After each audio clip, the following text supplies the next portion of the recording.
Welcome to Fist Bump Friday. Yes, I changed my background just because it made me feel better. We've gotten pretty beat up in the last 2 weeks or so with rates. So there you go. I pulled the 30-year Freddie Mac national average about an hour ago, and it's 7.44%. Don't shoot the messenger. It is what it is. And although bonds were in the red today, so hopefully that continues into next week, and we see the momentum swing back the other way like we have so many times in the last few years. So credit, credit, credit, credit.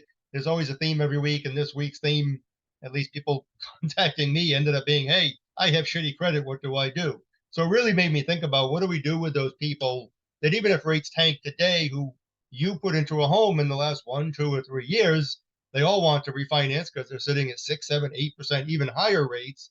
But if rates tank, then they don't have good credit. They're not going to be able to take advantage of that.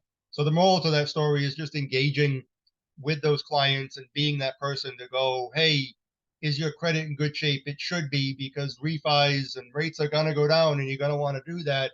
But if you don't have good credit when that time happens, you're not going to get the best deal that's out there. So anything we could do with those clients now to help them with basically getting their FICO score up, and that can mean a lot of different things. You just want to be that messenger telling them that, because you'll be the hero when they get to that point and they're able to get the best deal that's out there. And lastly, if you have rental, people own a multifamily, they're buying another multifamily, and we have to use rental income, for example.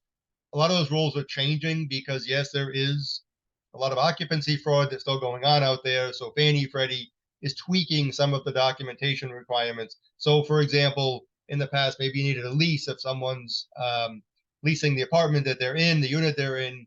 Now you need the lease, obviously, needs to be executed. You need copies of checks from the new tenant, security deposit, and yes, those checks need to be deposited. And we need to update the bank statement showing that those balances have changed. So there's a lot of additional things that are being added, unfortunately, because people are doing things that they're not supposed to do. So now they're tweaking some of these rules and creating work for everybody. So just a heads up, if you have somebody looking at multis, it is something that has changed recently, and you just need to be aware of it. So if you have any clients or anyone that is doing that, happy to help and get them on the right track. Talk to you soon.